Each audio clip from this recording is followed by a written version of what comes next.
Well, I was driving to work. I mean, this is just my route to get to the motorway. The M1 junction is just down the road there. So I was coming down here, drove down into Three Cherry Trees Lane, where I thought I drove into some fog, and so severe fog I couldn't see, so I had to come to a stop. The car started to rev on its own without any inputs from myself. In fact, I even turned the engine off by the key, and it was still running.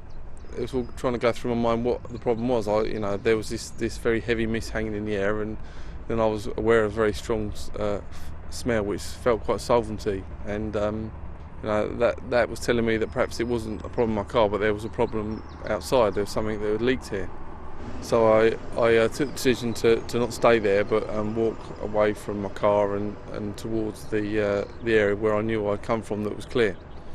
And as I completed that journey, the fumes seemed to get denser, so I actually had to put I had a fleece jacket on at the time, which I put over my mouth to try and filter some of the fumes, and that did help a bit. And then I managed to get through, and as I was coming through it, another car did come down, but I managed to get that to turn round before it went any further. Luckily, as I moved further, it did become clearer, and the car that I turned around had pulled up further up, so I had a conversation with that driver to try and, we need to get this incident reported. I didn't have a mobile phone at the time. I'd left mine at home, which I think was a good thing, so I might have been sat in my car making phone calls. Other people came out of the factory that is on the corner opposite Catherine House at the time, and they were getting into their cars and because they were going to go home. And I also gave them a message, shouted out to them that don't go down the lane, don't go that way because there's danger with the fumes and you won't be able to see because it's very dense. And almost finished that sentence when the explosion happened. We felt a low decibel thud, and a big mushroom cone of flames came up from behind the Catherine House, which was the tall building that we were all stood in front of.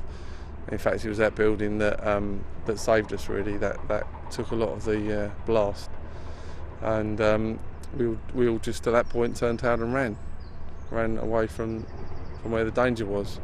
I think it's pretty clear that if I decided to stay with my vehicle and not stop other people going to their vehicles, we would have had loss of life without a doubt. I mean, my car was a category write-off and completely destroyed. There was absolutely no way anyone could have survived being anywhere near in that area.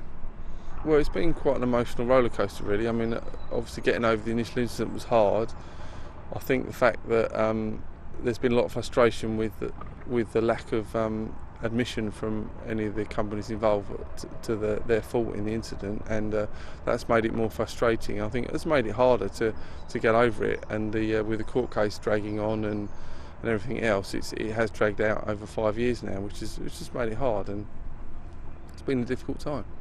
A lot of people have been affected by it. A lot of people lost their homes, or certainly the homes were damaged to the extent they couldn't live in them. So they were living with it every day for what went on for years. And I think there's been a very high impact. And I think when you've lived near to something like this and there's never been an incident, you tend to sort of not have an anxiety in your head. But once this has happened, I'm sure anyone living in the surrounding area will always have that anxiety about could it happen again.